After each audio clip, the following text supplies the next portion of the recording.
Why did Miss Simmons, a strict teacher, ignore Jamal all year just because he was black? And why, after months of overlooking him, did she suddenly demand that he play piano in front of the entire class? Was it a challenge, a test, or a setup? As he sat at the dusty, neglected piano, everyone expected humiliation. But what happened next left the entire class and Miss Simmons stunned. Watch till the end to see how Jamal turned prejudice into respect. Jamal Bennett sat quietly in his usual seat, tucked away in the back corner of the bright but sterile classroom at Roosevelt Middle School. Sunlight filtered through half-open blinds, casting gentle stripes across his desk, where his neatly organized notebooks and sharpened pencils were placed precisely. At 12 years old, Jamal had grown accustomed to invisibility. Not literally, of course, but in the way Miss Rebecca Simmons's eyes always skimmed past him as if he were simply another desk or chair. Miss Simmons, a middle-aged woman with neat blonde hair pulled tightly into a bun, stood at the front of the class, briskly asking questions about yesterday's Civil War lesson. Jamal knew all the answers as usual. His hand hovered slightly in the air, hesitant at first, then more determined. Yet Miss Simmons's gaze never paused on him, moving instead to Ashley Morgan, who confidently answered and earned a bright smile from the teacher. It had always been like this, Jamal thought, carefully lowering his hand again. He knew he was smart. His straight A's proved that. But in Miss Simmons's class, that intelligence seemed irrelevant. She favored students like Kevin Doyle, whose jokes drew indulgent laughter, and Ashley, who regularly dominated classroom discussions. Jamal didn't resent them, but a quiet frustration sometimes gnawed at him. His best friend, Lucas Martinez, leaned over from the neighboring desk, whispering sympathetically, "Again. Man, it's like you don't exist." Jamal merely shrugged, a slight, practiced smile hiding his deeper feelings. He scribbled notes on his paper, pretending not to care. But deep inside, he wondered why Miss Simmons treated him this way, why she never saw him as clearly as she saw everyone else. Yet, unknown to Jamal, soon Miss Simmons wouldn't just see him. She'd be forced to truly notice him. When the bell finally rang, signaling the end of history class, Jamal quietly gathered his belongings. The classroom filled quickly with chatter as students prepared for lunch, eager to escape the monotony of lessons. Lucas Martinez, Jamal's best friend since 4th grade, playfully nudged him as they walked toward the hallway. "Hey, why didn't you tell Miss Simmons about your grandpa?" Lucas asked, adjusting his backpack. "You know how he was a famous jazz pianist and taught you piano since you were little." Jamal sighed softly, his voice quiet but steady. "Didn't think it mattered."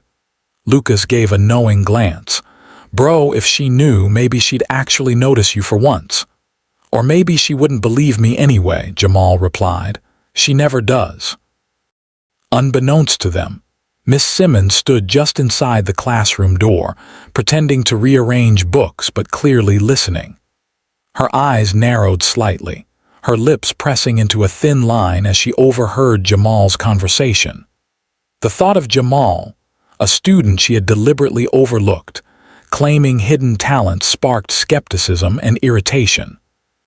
When the hallway cleared, she called out sharply, "Jamal Bennett, stay behind a moment."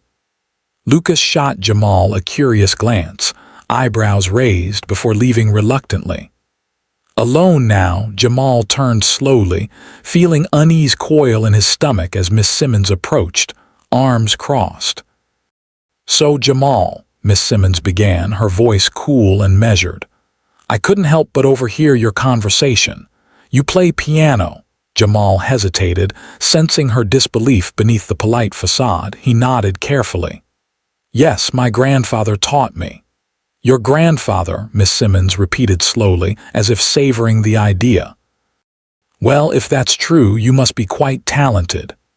Jamal met her gaze directly, sensing a trap but unwilling to retreat. "I play a little," he admitted cautiously, Her smile widened slightly, but there was no warmth in it. "Perfect. Tomorrow you'll play something for the entire class. Let's see if your talent matches your claim." Jamal felt his pulse quicken but kept his expression steady. "Okay," he said quietly, refusing to reveal how uneasy her challenge made him feel. Miss Simmons smiled slightly, her satisfaction obvious, clearly anticipating his failure. "I'm looking forward to it," she said coolly, dismissing him with a nod. As Jamal exited into the hallway, Lucas caught his tense expression. "What was that about?" he asked, concerned. "She wants me to play piano tomorrow," Jamal replied, his voice low but determined. "In front of everyone." Lucas's eyes widened. "You serious? Why'd she suddenly care?" "She doesn't," Jamal replied softly, eyes distant. "She just wants to see me mess up." As they walked together, Jamal's mind raced. He could sense what Miss Simmons expected, a spectacle, a failure. But Jamal was determined not to give her that satisfaction. If she wanted proof of his abilities, he'd give her exactly what she asked for and much more than she bargained for. Jamal lay awake, staring at the ceiling, shadows dancing gently from streetlights outside his window. He tried every trick, counting breaths, listening to music, even reciting history facts, but sleep wouldn't come. His mind kept replaying Miss Simmons's cold smile, her deliberate challenge echoing ominously through his thoughts. He knew what she expected, humiliation. She'd probably chosen this moment to expose his supposed exaggeration, reinforcing her unspoken biases in front of everyone. As dawn broke over Atlanta, Jamal sat up slowly, feeling exhaustion deep in his bones. Still, he knew backing down wasn't an option. His grandfather's words echoed gently through his mind. "Music speaks louder than any doubt." Jamal repeated it like a mantra as he dressed, grabbed his bag, and stepped reluctantly into a day he dreaded but refused to escape. At Roosevelt Middle School, whispers raced ahead of him through the hallways. "You hear Jamal's gonna play piano?" Kevin Doyle smirked loudly as Jamal walked by. Others chuckled softly, eyes flicking to him with open curiosity and mild amusement. Jamal steadied himself, feeling the invisible pressure of dozens of glances. Lucas stood nearby, frowning sympathetically. "Ignore them, man," he whispered reassuringly, though worry flickered across his face. When Jamal entered Miss Simmons's classroom, the mood was tense and heavy with anticipation. She stood confidently at the front, arms folded, a satisfied gleam in her eyes. "Jamal," she called out crisply, a faint smirk tugging at her lips. "Let's begin the class with your performance." The neglected piano rested forgotten in the corner, covered in a thin layer of dust. Its keys were slightly yellowed, chipped at the edges from years of abandonment.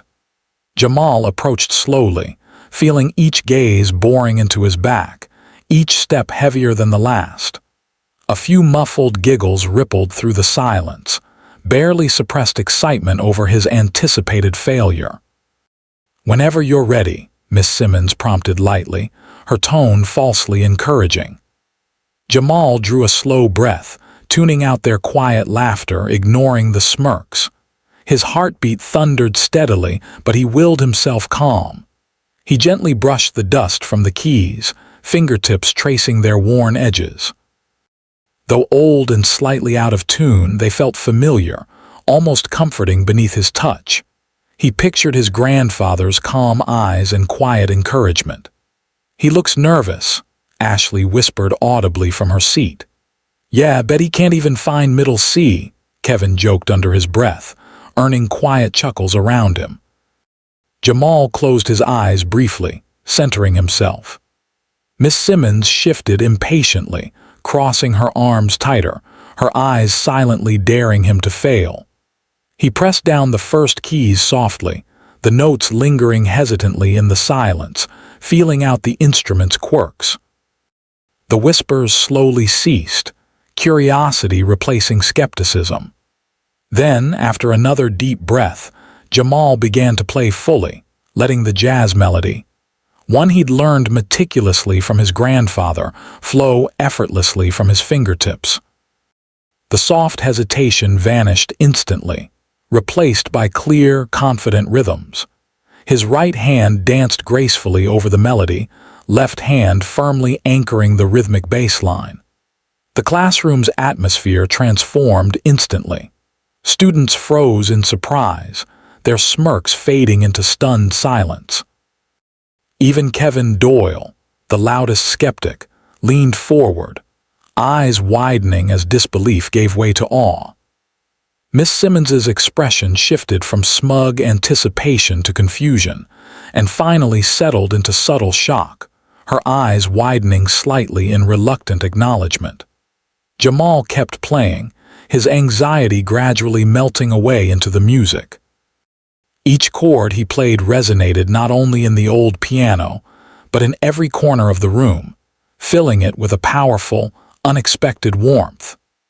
His grandfather's gentle encouragement echoed in his ears, memories of countless lessons guiding his fingers effortlessly over complex melodies and intricate rhythms.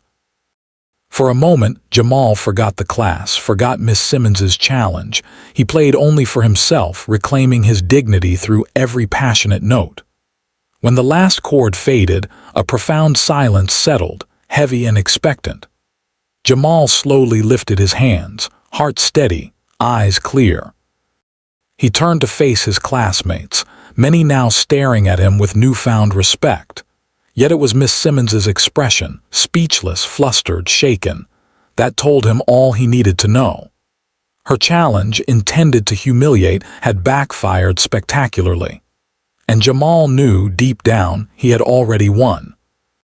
Jamal took one last deep breath and let his fingers rest lightly on the keys.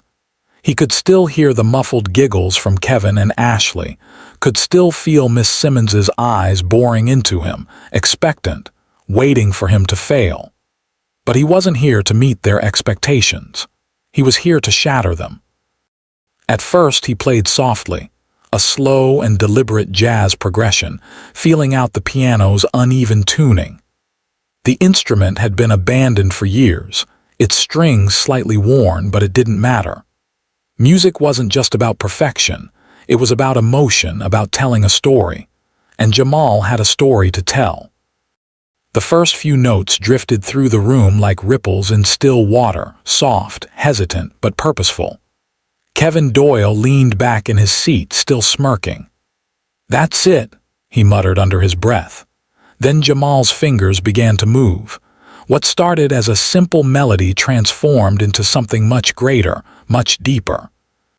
His left hand established a strong, rolling bass line, while his right wove intricate, cascading runs up and down the keyboard, adding layers of complexity with each passing measure. The smirks faded. The whispers stopped. Jamal didn't need to look up to know that the energy in the room had shifted. He could feel it. Ashley, who had been twirling a strand of blonde hair between her fingers, let it drop as she leaned forward slightly, eyes narrowing in surprise. Kevin's arms, which had been crossed defensively, slowly uncrossed as he sat up straighter, eyes locked on the keys. Lucas, sitting at the edge of his seat, gave an approving nod, his grin widening. Jamal let himself get lost in the music, no longer just playing but feeling. His grandfather's lessons flooded back to him, guiding his hands, his movements. "Music speaks louder than doubt," his grandfather used to say. Jamal was speaking loud and clear. The jazz piece he played wasn't just any song. It was a piece his grandfather had taught him when he was just a child. A song about resilience, about standing tall no matter what. And that's exactly what Jamal was doing now. Miss Simmons, who had been standing confidently at the front of the room, arms crossed, took a step back. Her smirk faltered, lips pressing into a thin line. This wasn't what she had expected. She had called on Jamal as a spectacle, a joke. She had imagined him fumbling, struggling to find the right notes, proving whatever assumptions she had already made about him. Instead, he was proving her wrong in the most spectacular way possible. Jamal's fingers moved faster now, the intensity of the song building, shifting into an intricate improvisation, a risk, but one he was willing to take. The deep, rolling bass line pulsed beneath a soaring, intricate melody, notes colliding and resolving in perfect harmony. And still, nobody spoke. Still, nobody laughed. Miss Simmons's face grew stiffer, her discomfort now undeniable. For the first time, she seemed unsure of herself, as if the balance of power in the room had shifted without her permission. Jamal wasn't just playing music anymore. He was making a statement. The longer he played, the heavier the silence became. It wasn't the uncomfortable kind, the kind filled with expectation or doubt. It was something deeper, something real. By the time he reached the crescendo, the class was no longer an audience, they were witnesses. The final notes rang out, filling every inch of the classroom, echoing off the walls, and then silence. Jamal lifted his hands slowly, letting them rest in his lap. He inhaled deeply, his heart pounding not from nerves but from the sheer energy of what had just happened. For a moment, no one moved, then a single clap. It came from the back of the room, then another, and another. Within seconds, the entire class was applauding. Lucas let out a low whistle. "Damn," he muttered under his breath, shaking his head in disbelief. Even Kevin, who had been the first to mock him, simply stared as if seeing Jamal for the first time. But Jamal wasn't looking at them. He was looking at Miss Simmons. She stood motionless by her desk, arms still crossed, lips pressed tightly together. The applause continued around her, but she hadn't moved. She hadn't said a word, and that was all Jamal needed to see. She had been expecting failure. Instead, she had been given undeniable proof of his brilliance. Jamal exhaled, the weight that had sat heavy on his chest since yesterday suddenly lifting. He had done more than just play. He had changed something. The applause filled the room, rolling over Jamal like waves on a shore. It wasn't hesitant or forced, it was real. Genuine. The students who had expected a joke, a mistake, a moment of humiliation were now sitting upright, their eyes wide with something close to admiration. Lucas was the first to speak. "Dude," he exhaled, shaking his head in disbelief. "That was insane." Ashley Morgan, who had barely acknowledged Jamal before today, leaned forward, her usual confidence replaced with something softer. "How long have you been playing like that?" she asked. Jamal shrugged, still catching his breath. "Since I was 5. 5? Kevin Doyle muttered. He looked away as if embarrassed by his earlier comments. He had been so sure Jamal would fail, so sure he had been exaggerating. Now, faced with undeniable proof, he had nothing to say. The applause continued, scattered claps growing into rhythmic appreciation. But the loudest silence in the room came from Miss Simmons. She stood stiffly by her desk, her usual composed demeanor noticeably shaken. Her fingers curled slightly against the edge of the desk, as if grasping for something solid. Jamal met her gaze, unflinching. "You didn't think I could play, did you?" His voice was calm, steady, not accusing, just stating a fact. Miss Simmons's jaw tightened. "I simply gave you an opportunity to share your talent with the class." Jamal shook his head slightly. "No," he said, his voice quiet but firm. "You thought I'd mess up." A few students shifted in their seats, their eyes flicking between the two. The unspoken truth hung in the air, heavy and undeniable. Kevin, still processing everything, let out a small laugh, more incredulous than mocking. "Kinda weird how you made such a big deal about him playing, but now you don't want to talk about it." A few murmurs of agreement rippled through the room. Miss Simmons's face darkened. "That's enough." But something had changed. The authority she once held so effortlessly felt thinner now, like a window pane with a crack running through it. The way the class looked at her had shifted, not with open defiance but with subtle, lingering doubt. Jamal didn't press further. He didn't need to. The music had already said everything for him. As the final claps faded, Miss Simmons cleared her throat, flipping open her lesson plan as if nothing had happened. "Let's get back to today's lesson," she announced. But the energy in the room wasn't the same. Students still whispered. Some still glanced at Jamal with newfound respect. And Miss Simmons, for the first time, avoided looking at him. The bell rang, signaling the end of class. Chairs scraped against the floor as students gathered their things, but there was still a charged energy in the air, as if something unspoken had shifted forever. As Jamal moved toward the door, Miss Simmons called his name. "Jamal." He turned, expecting, what? An apology, an acknowledgement, but her expression hardened. "I hope you understand that this is still my classroom." Jamal studied her for a long moment. Then, with the same quiet confidence that had carried him through his performance, he replied, "I know." And with that he walked out, his head held high. Lucas caught up to him in the hallway, a grin spreading across his face. "Dude," he whispered, "you just flipped everything upside down." Jamal let out a slow breath and smiled. "Yeah," he said, and for the first time he felt truly seen. The next day at school, everything felt different. Jamal still sat in his usual seat at the back of the classroom, but for the first time, people actually saw him.